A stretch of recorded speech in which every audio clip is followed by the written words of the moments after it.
I've already transferred the beach house to Ashley, Margaret announced, her voice dripping with satisfaction as she stood in our family living room, still wearing her funeral blacks. Start packing.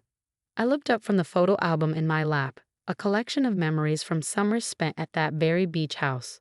My name is Olivia Parker, and at 28, I was sitting in my childhood home the day after my father's funeral, listening to my stepmom of 5 years announce her latest power play.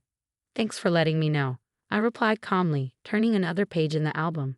My apparent lack of reaction seemed to irritate Margaret, whose perfectly manicured fingers tightened around her designer handbag. That's it? No argument? No tears?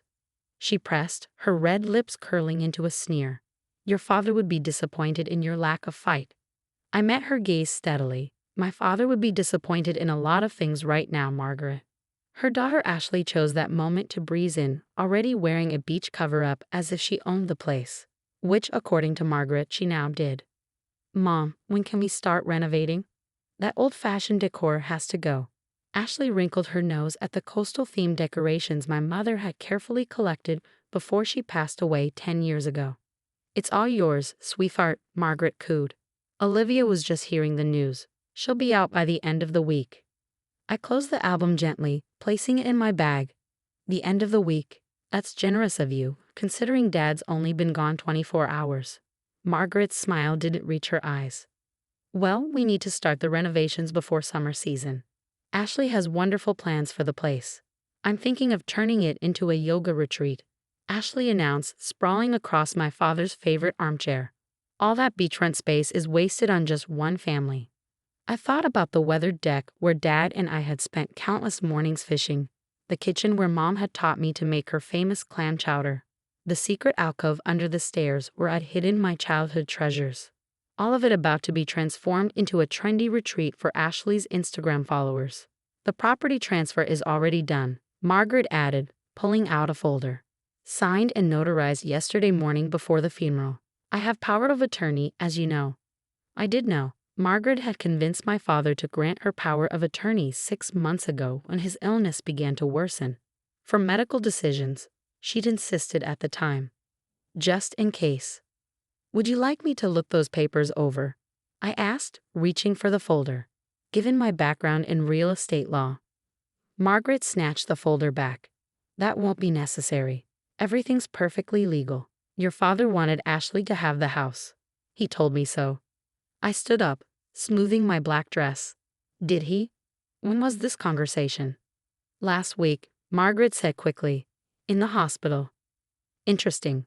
I replied, picking up my bag. Considering he was in a medically induced coma last week. Margaret's face flushed, but she recovered quickly. I meant the week before. Anyway, it's done now. We'll be heading down there this afternoon to start planning the renovations. I expect your things gone by Friday. I walked to the door, pausing only briefly. You know, Margaret, my mother always said something interesting about that house. She said it was built on stories and secrets. What's that supposed to mean? Ashley demanded, finally looking up from her phone. Nothing, I smiled. Just sharing a memory. Enjoy your yoga retreat planning. As I walked to my car, I could feel Margaret watching from the window. She probably expected me to break down, to cause a scene, to fight back immediately. She didn't know that I'd been preparing for this moment for months, ever since I'd overheard her plotting with Ashley during Dad's first hospital stay. I pulled out my phone and made 2 calls. The first to my mother's old friend, Betty, who'd been the real estate agent for the beach house for 30 years. The second to Mr. Harrison, Dad's longtime lawyer. It's time, I said simply when Mr. Harrison answered. Margaret took the bait. Already? He sounded surprised. That was faster than we expected. Did she show you the transfer papers? She waved them around but wouldn't let me see them. She claimed she used the power of attorney to transfer the property to Ashley yesterday morning before the funeral. Perfect, Mr. Harrison replied, and I could hear him shuffling papers. Absolutely perfect. Shall we proceed with phase 2? I started my car, taking one last look at Margaret and Ashley through the living room window, already measuring the space for their renovations. Yes, I said firmly. It's time they learned about Mom's secret deed. The next morning, I sat in Mr. Harrison's office, watching Margaret's face turn from smug to ghostly pale as he slid the document across his desk. This, he said calmly, is the actual deed to the beach house, filed 15 years ago by Catherine Parker, Olivia's mother. Margaret snatched the paper, her hands shaking. This is impossible. John gave me power of attorney. I have the right. Power of attorney, Mr. Harrison interrupted smoothly, does not give you the authority to sell or transfer property that wasn't in John's name to begin with. What do you mean, wasn't in his name? Ashley demanded, peering over her mother's shoulder. I leaned back in my chair, the memory washing over me. I was 13 when Mom called me into this very office, already sick but still fighting. Olivia, she'd said, sometimes we have to protect the things we love most, even from the people who should protect them for us. The beach house, Mr. Harrison continued, was transferred solely to Olivia's name when she was 13, with a trust established by her mother Catherine. John was aware of this arrangement. He merely maintained lifetime residential rights. Margaret's face contorted. That's ridiculous. John would have told me. Would he? I asked softly. Like you told him about your plans to turn it into a yoga retreat.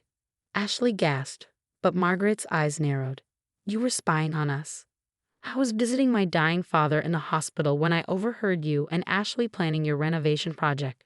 3 months before he passed away, while he was fighting for his life, you were measuring his beloved beach house for yoga mats. That's not, we weren't. Ashley stammered, but Margaret cut her off. It doesn't matter. I have papers showing the transfer. Legal documents. Mr. Harrison adjusted his glasses. Any transfer documents you have are void, Mrs. Parker. You attempted to transfer property that wasn't yours to transfer. In fact, he pulled out another document. Attempting to do so under power of attorney could be considered fraud. The color drained from Margaret's face. You're bluffing. Am I? I stood up, walking to the window. You know what's interesting, Margaret? My mother didn't just leave me the house. She left me her wisdom too. She warned me that someone might try to take advantage of Dad's kindness one day. That's why she set up the trust. That's why she made sure I understood property law from a young age. That's why I became a real estate attorney. Ashley slumped in her chair, her Instagram perfect posture crumbling. Mom, what did you do? Margaret's composure finally cracked. I did this for you. For us. That beach house was wasted on her. She's never even there. Because I've been caring for Dad, I said quietly. While you were planning renovations, I was driving him to chemotherapy. While Ashley was designing her yoga studio, I was organizing his medications. Mr. Harrison cleared his throat. Mrs. Parker, you have 2 options. You can either sign this document acknowledging the void transfer and agreeing to vacate any claims to the property, or we can pursue legal action regarding the fraudulent transfer attempt. Margaret's hand shook as she reached for the document. This isn't fair, she whispered. No, I agreed. It wasn't fair when you rushed to transfer property the day before my father's funeral. It wasn't fair when you gave me 3 days to clear out my family's memories. Life isn't fair, Margaret. That's why we have laws. As Margaret signed the document, her signature barely legible, Ashley stood up abruptly. I'm sorry, she blurted out. I didn't. I knew Mom was planning something, but I didn't know about the fraud part. I really looked at her, and saw something genuine in her expression for the first time. The beach house was never about the property value, Ashley. It's about memories. It's about family, real family.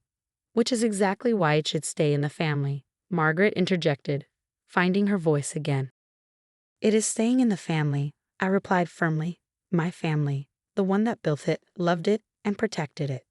Mr. Harrison collected the signed documents, making copies for everyone present. I believe our business here is concluded, he said. Mrs. Parker, Ms. Ashley, I trust you'll cancel any renovation plans you've made. As they stood to leave, Margaret turned back, her eyes cold. You think you're so clever, don't you? Just like your mother. I smiled, touching the old photo album in my bag. Thank you, Margaret. That's the nicest thing you've ever said to me. The following weekend, I stood on the weathered deck of the beach house, watching the sunrise paint the ocean in shades of pink and gold. The salt air carried memories of morning fishing with Dad, of Mom's laughter echoing across the waves, of a childhood spent building sandcastles and collecting seashells. Betty, our longtime family friend and real estate agent, joined me with 2 steaming mugs of coffee.